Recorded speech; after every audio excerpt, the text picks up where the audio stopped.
Everyone's attention, and we'll start the official proceedings. My name's Amanda Rishworth and I'm Chair of the Pacific Australian Friendship Group, but also the Secretary of the Australian PNG Friendship Group, and it's my honour to be able to introduce our speaker tonight. First, I'd like to take this opportunity to congratulate Richard Marles, the Honourable Richard Marles, on this initiative. I think it is a very special event that we have tonight, and I think the huge amount of people here does show that the relationship between PNG and Australia is very strong. I have to say I wasn't as young as Richard when I had my first experience travelling to PNG.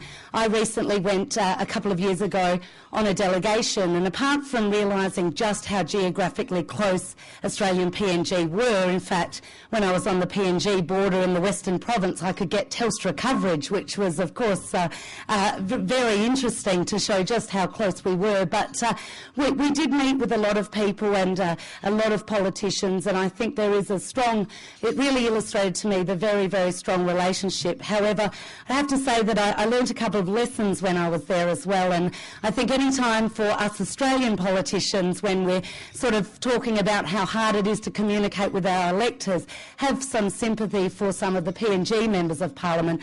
One of the members we met with indicated that he had to drive and then get on a boat and then get on a bicycle and then have to walk so that he could connect with his electors. So on days when it feels difficult for us in Australia, I think it's important to think about our colleagues, our parliamentary colleagues in PNG.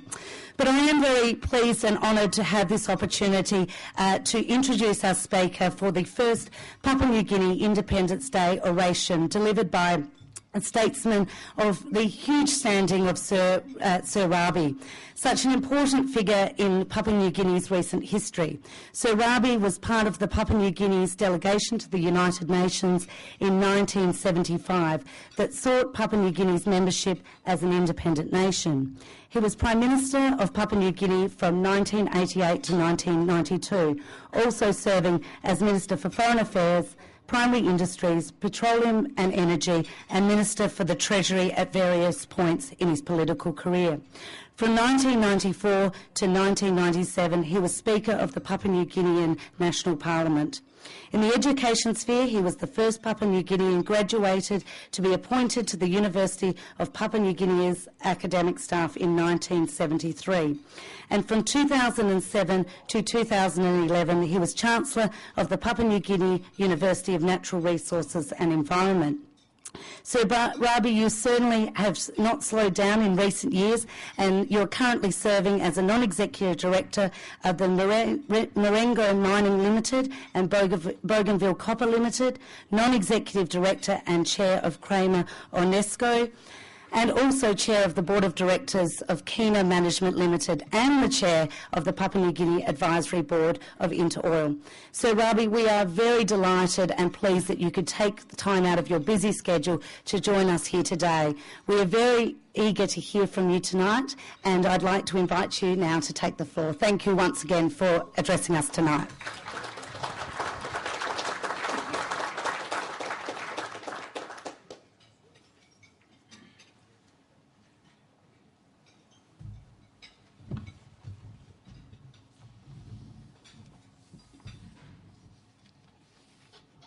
Mr. Speaker,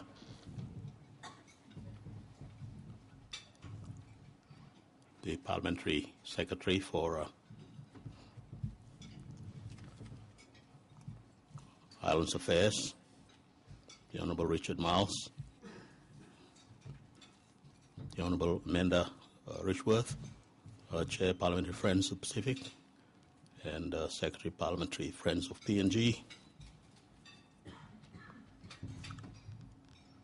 High Commissioner of Papua New Guinea to Australia, Your Excellency Charles Lepani, and your colleagues, Excellencies, the High Commissioners of New Zealand, Samoa, Solomon Islands, and I believe Tonga as well, the Shadow Minister for Foreign Affairs, Julie Bishop, Chief Whip, Joel Fitzgibbon, honourable members of the House, honourable senators, distinguished guests, ladies and gentlemen. Well, firstly, let me thank the Parliamentary Secretary for Pacific Islands Affairs, the Honourable Richard Miles, for the very real commitment, and we've heard a bit of it being said tonight by him, to strengthening relations between our two countries, embodied in his initiative to arrange this occasion tonight. I'm indeed honoured to accept his kind invitation to deliver this first oration in what I'm sure is the shared hope that it will not only be the first in an ongoing series of similar public discussions of relations between Australia and Papua New Guinea, but part of a much wider joint effort to strengthen relations between our two nations. Australia and Papua New Guinea already engage in diverse official consultations and exchanges within the framework of the Joint Declaration of Principles guiding relations between our two countries and other bilateral and regional arrangements. Members of the Joint Business Council hold annual forums to enhance cooperation and mutual interests between businesses in Papua New Guinea and Australia. So does the Chamber of Mines and Petroleum. A variety of church bodies, sporting associations, and other non-governmental organizations work very closely together. But even so, it seems fair to say that the mutual importance and benefits of relations between our two countries sometimes slip below the horizon, usually not deliberately, but because they're taken for granted. Let me therefore express a very strong hope that the present occasion contributes to the Australia-PNG relationship and ongoing dialogue, and above all to the broadening, deepening, and diversifying of the relationship to which like-minded people in both countries are firmly committed. But let me say now, at the very beginning, that despite the meetings and our exchanges already mentioned, one of the aspects of our wide-ranging bilateral relationship that gives rise to concern is the shortage of genuine two-way dialogue on the relationship between our countries and our peoples. It needs to be enhanced, and not just at the political or government-to-government levels. This event can contribute to a broader and more informed debate. A number of academic bodies and think tanks, such as the ANU and the Lowy Institute, and various academic associations are contributing positively to an informed dialogue, but more needs to be done. Tonight, I want to make some brief observations on the history of our relationship over the last 36 years since Papua New Guinea became independent. Then I want to focus on some ideas I have for strengthening and broadening the links between our two countries and peoples into the future. I would broadly describe the Papua New Guinea-Australia relationship over 36 years as remarkably sound, consistent, and harmonious. There have been differences, occasionally substantial ones, but over the years, and regardless of the political complexions of successive governments in both countries, the bilateral relationship has remained remarkably steady. I speak as one who's had a privilege to be very directly involved in the maintenance and development of the relationship for close to 12 of those 36 years. As part of my responsibilities as Prime Minister and Foreign Minister. At other times, I've served as Speaker of the Parliament and in other senior ministerial offices where dialogue with our Australian counterparts was a regular occurrence. I also speak from an entirely different perspective, acquired over the last 4 years since I left public office. My current perspective is as Chairman and Director of a number of publicly listed and private companies with a strong Australian connections, including equity and management. I've always argued that a unique relationship such as that between our two countries, with a shared colonial history and many common interests, very close neighbors and friends needs to be kept relevant and contemporary. It must be constantly refreshed and updated as circumstances in our two countries, relations between us and the wider regional and global environment change. In my time as Prime Minister and as Foreign Minister, I was always on the lookout for ways to add new dimensions to the relationship. I should therefore like to take the opportunity to highlight two aspects of which I'm immensely proud.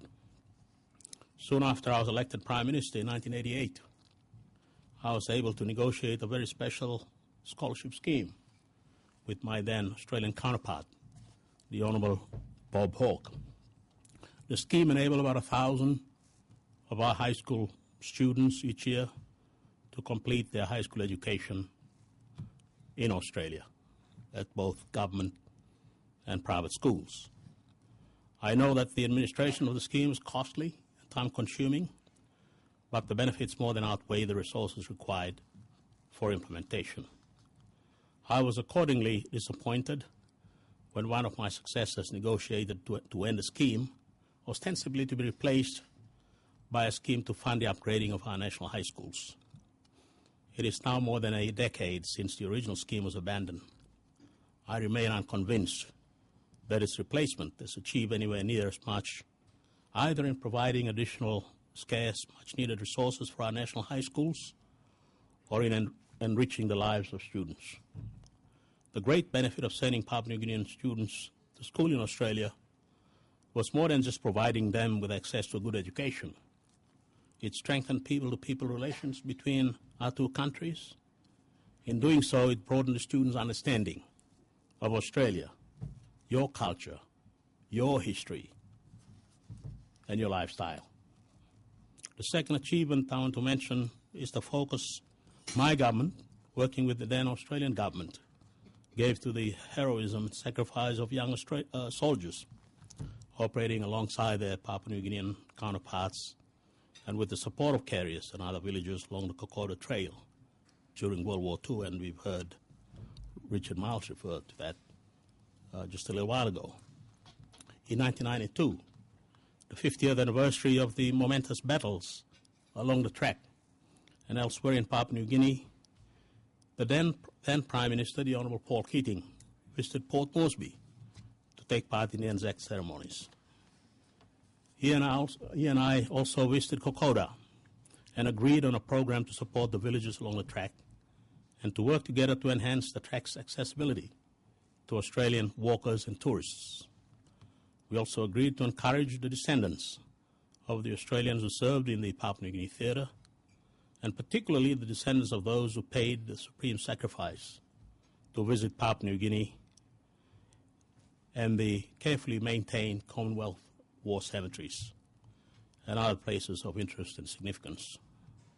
The program has not just given a greater focus in the Australian community to the sacrifice and enormous difficulties experienced by the Australian servicemen and the brave Papua New Guinean carriers, affectionately known as the Wazi Angels, and villagers who supported them so magnificently. It has had a similar impact in Papua New Guinea. I believe the wartime experiences, of which the Kokoda campaign is just one facet, are a vital and enduring part of our relationship that needs to be enhanced even further. I'm proud of the historic steps our two governments took 19 years ago. It has been built on by our successors, but more needs to be done. The Joint Declaration of Principles guiding relations between our two countries contains a clear commitment to promote knowledge and understanding of the other country. Clearly, many more challenges remain.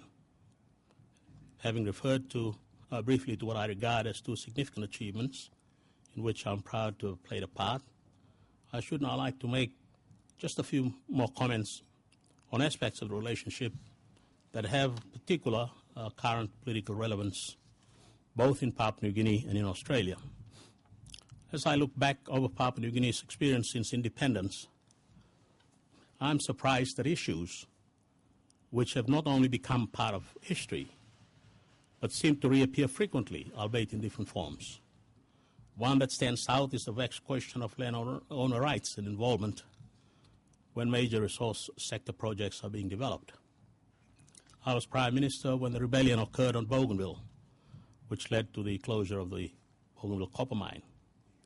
It was the most difficult and the saddest time in my public career. Time does not permit me to go into all the relevant issues, the government's responses, and the current situation. I've done that on other occasions. But what I do want to say is that one of the lessons my government learned from that experience and turned to the substantial advantage of the nation is as relevant today as it was then, more than 20 years ago. As a direct result of what happened in Bougainville, my government introduced a comprehensive development forum process for all major resource projects, a process that has largely been followed by all of my successors. The process was designed to ensure that landowner groups, local level government leaders, and provincial governments are fully involved in the negotiation and approval of all major resource projects from the very outset and at all stages of the process. It sets out clearly the equity to which landowners are entitled, carried by the state, as well as direct and indirect benefits, including a future generations fund in which they will share. Notwithstanding the enormous damage caused by the closure of Bougainville copper mine, my government was able to successfully negotiate a number of major projects in the 2 or 3 years after the crisis began. These included the Porgera gold mine, the first oil project up at Kutubu, and the initial stages of the Hides gas project. We began the negotiations that led to the Lihir gold mine. The development forum process unquestionably enabled us to deliver more projects in 2 to 3 years than any other government had ever done. Given the historical context, that was an exceptional achievement, driven very substantially by a process that genuinely involved all stakeholders. Some of the commentary about landowner issues in Papua New Guinea gives the impression they're unique, but they are common, not only in developing countries, but even here, I gather, in Australia. I note, for example, that there are major landowner issues, such as access, rights and royalties in your developing coal seam gas in the LNG sector. There are, of course, still landowner issues in Papua New Guinea today when it comes to developing our resources. It is how we manage these issues that is the key. And drawing on my own experience in office in a very difficult period, it is a matter of getting the balance right. That was the case 20 years ago, following the Bougainville crisis. It is most certainly the case today. The second example I want to mention very briefly concerns our aid arrangements. My government proudly oversaw the ending of direct budget support, untied aid in those days, which had largely underpinned our budgets from 1975 until the end of the 1990s. I believe we got the timing of a shift from budget support to program aid about right. But I also believe that both countries could have done better in determining the nature and structure of succeeding aid arrangements. I believe the fundamental test of any bilateral aid arrangement is whether it enhances the bilateral relationship and is broadly supported in the communities of both the donor and recipient country. I'm not sure that key aspects of our aid arrangement over the last 2 decades or so fully passed that test. And that is where I urge our two governments to focus attention. Far too much of your generous aid ends up being boomerang aid funds that are spent here in Australia, not in Papua New Guinea. I know there have been substantial changes in the last couple of years in order to begin rectifying the situation, including reducing the proportion of funds allocated for foreign consultancies. However, the problem, or at least the perception, remains. There is also a view that some of the aid money is wasted because it is spent on projects that are not sustainable. Again, changes have been made, but more needs to be done.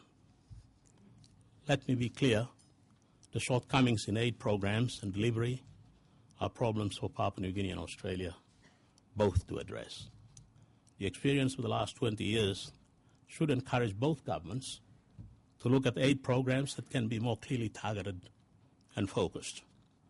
This means shifting the emphasis to jointly funded projects with a national impact, such as the rebuilding of our regional hospitals, roads and ports that are vital to social development and economic growth, and in the present circumstances, especially resource development. This brings me to the main points I want to make tonight. As I've already said, the success and effectiveness of our unique relationship and partnership depends on it being relevant and modern, and not being taken for granted by either country. There is always a danger, as the years roll on, that a relationship that is seemingly in good shape, with a few hiccups, can be taken for granted. There have been times over the last 36 years when that has happened. Not long periods, but there have been short periods of neglect on one or both sides. I would like to see the relationship focused on Papua New Guinea's current and future real needs, and on the capacity of the Australian government and the community to help us meet those needs in a unique way, given your experience and success in specific areas. Of all the mistakes we have made since independence, and mistakes there have been many, as the Prime Minister, the Honourable Peter O'Neill, has recently stated in his Independence Day address to the nation, I doubt if any is greater than our failure to develop and maintain technical trade and vocational training programs that would ensure that our people have the skills required to meet the massive labour demands of the resource and infrastructure development that is currently underway. That includes, obviously, the ExxonMobil-led LNG project. We are playing catch-up and not doing so adequately. Because of the massive shortcomings in these areas, the current Prime Minister, when he was still Treasurer last year, provided funds to enable school leavers to study at TAFE colleges in Cairns and Townsville, beginning this year. This is a Papua New Guinea government program. There is no counterpart funding from Australia. It means that there are now around 100 of our young men and women doing TAFE studies in North Queensland, where they have been warmly welcomed and where their presence already helped to strengthen goodwill between our two nations. I would like to see not just the federal government, but the state governments and your private sector work in harmony with our government and our private sector to undertake a massive skilling and training program so that the maximum number of young Papua New Guineans can participate fully in resource and infrastructure development. And I say that knowing that we are losing more and more of our tradespeople, skilled people, not to anywhere else but to Australia, to your mining and petroleum sector, and thereby depleting our own capacity to have skilled tradesmen in our own country. The program needs to be based both here in Australia and in Papua New Guinea. It needs to include an active component of training trainers so we can have long-term teachers and trainers who can help young Papua New Guineans make their careers in many different skilled, semi-skilled, and even largely unskilled pursuits.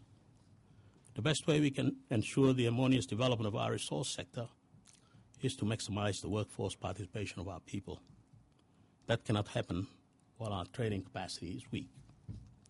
I welcome and applaud the announcements Prime Minister Gillard made at the recent Pacific Islands Forum with regard to training in the South Pacific. The further funding promised for the Australia Pacific Technical Colleges, one of which is operating successfully in Papua New Guinea, will help with the skilling that we and other island Pacific countries need. The Prime Minister announced other support, along with New Zealand, that will assist with training. These are important and very timely measures. The APTC colleges were the Howard government's response to our seasonal worker proposals.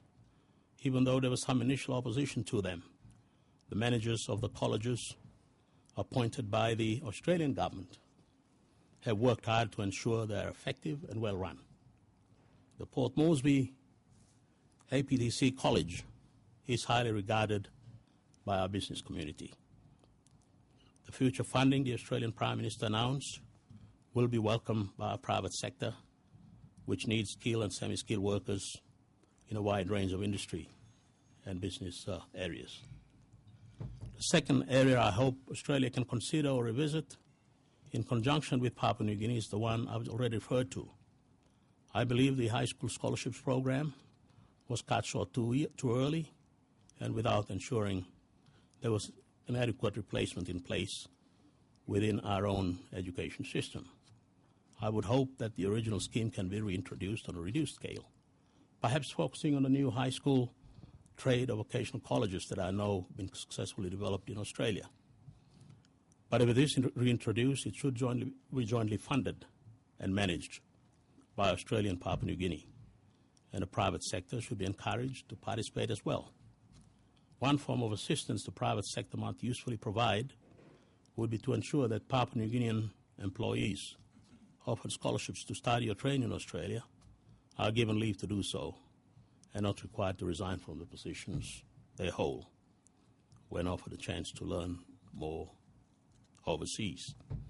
And I say this although it is obvious, as we heard earlier, that the Australian government has increased the number of scholarships provided at the tertiary level, university level in this country. The third area in terms of training should be given priority is the seasonal worker scheme for workers from Papua New Guinea and other Pacific Island countries. When Foreign Minister a few years ago, I raised with my then counterparts in New Zealand and Australia the proposal to develop a seasonal worker scheme which would allow workers from Papua New Guinea and other Pacific Island countries to undertake manual work such as fruit picking for short periods. New Zealand successfully introduced such a scheme some years ago, but its introduction in Australia has been at best a slow and arduous exercise. It took until the middle of this year for the first Papua New Guineans to arrive in Australia under the scheme, and so far less than a dozen have done so. The scheme has obvious mutual benefits. We have workers willing and able to participate and then return to our country, where their experience and the income they've earned will be valuable in improving their living standards back in their own communities, as has been the experience in other countries in our region, such as Vanuatu.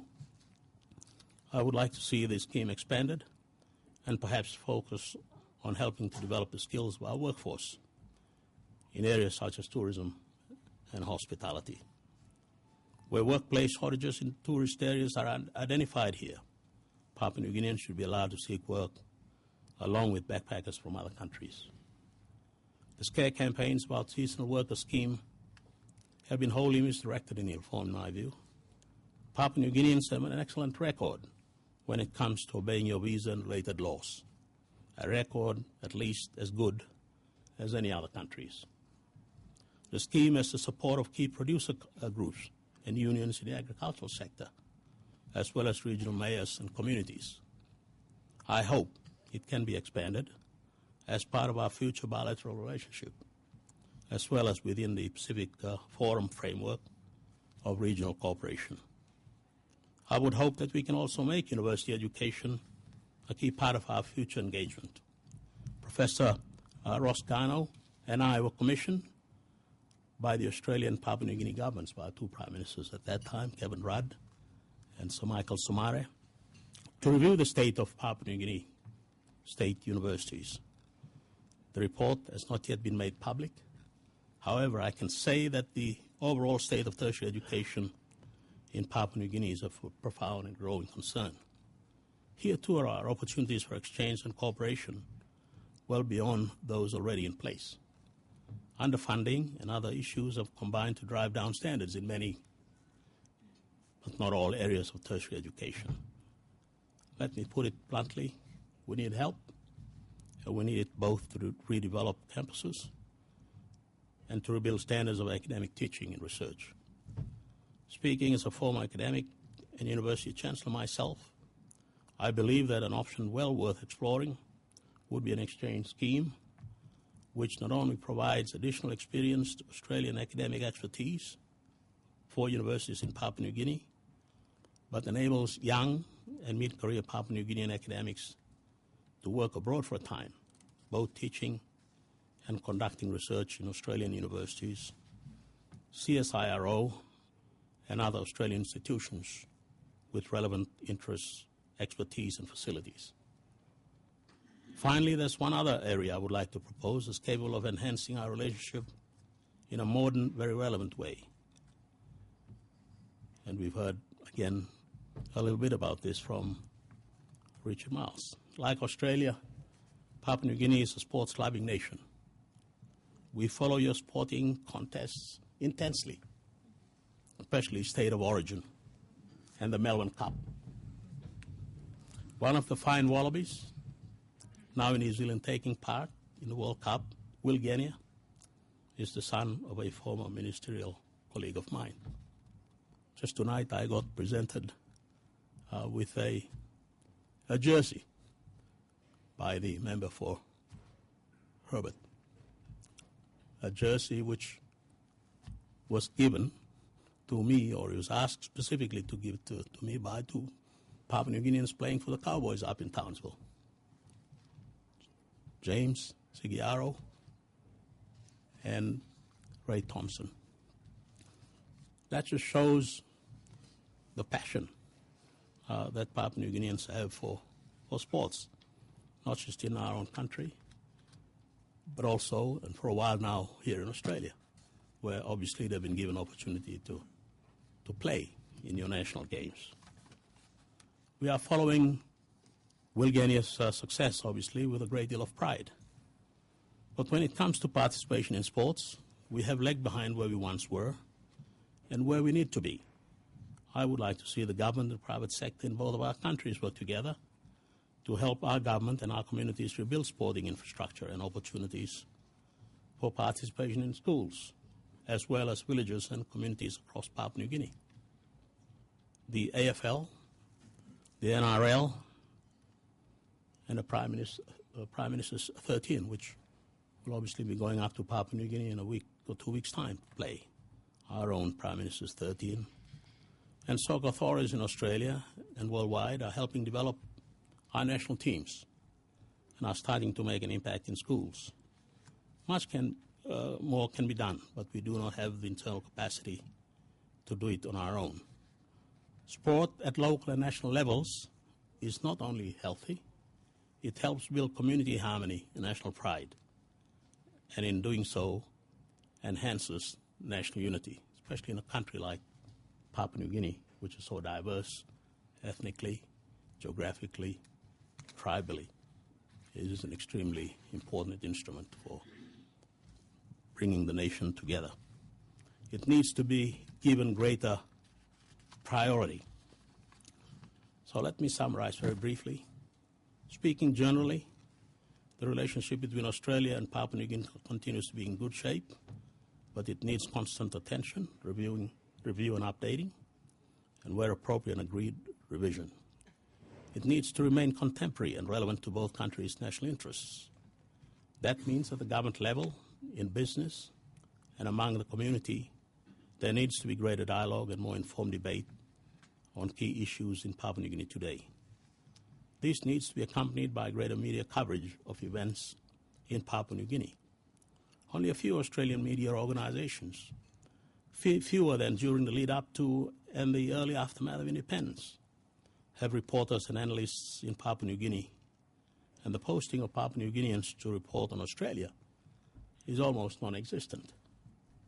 It is, I believe, time to encourage major news-gathering organizations to exchange personnel so that the media report more on our two countries and help to promote greater mutual knowledge and understanding. Schools and universities in both countries need to be encouraged and supported to promote knowledge and understanding of our two countries, close geographical location, shared history, and common interests, as well as the distinctive richness of our diverse historical and cultural heritages and natural environments. And it was great to listen to Ms. Rishworth tonight talking about our own trip to Papua New Guinea. And she's right. Daru is just across the strait. It's not far from the Australian border. And yet, how much do we know about each other? Certainly, our people, the Kiwi people, are the same people that are on your side of the border. They're the same people. They speak the same language, the same culture, the same traditions. And yet, there seems to be a barrier in between that somehow keep that distance between us. I hope that with schools and universities being encouraged to promote knowledge and understanding of our two countries, that this will help to enhance that. Better understanding of each other, of where we sit in relation to each other, and the things that we share, which we don't always talk about that often.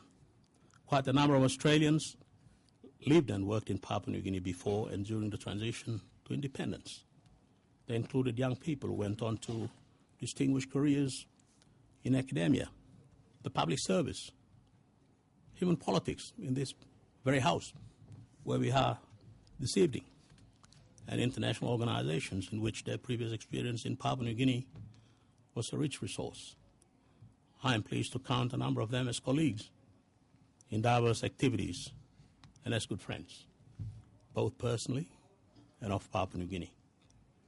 More recently, some hundreds of generally young and fit Australians, both military and civilian personnel, women and men, made a vital contribution to Papua New Guinea's well-being, working alongside New Zealanders and other Pacific Islanders as members of the truce and peace monitoring groups and transition team which supported the peace process in Bougainville. In doing so, they did much to strengthen people-to-people relations between our two countries.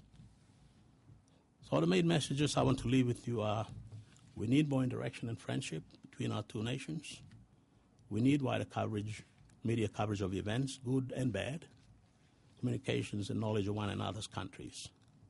Papua New Guinea and Australia are immediate neighbors, with all that implies, both for the need for mutual understanding in managing occasional problems on our common border and in securing shared interests on wider regional global stages.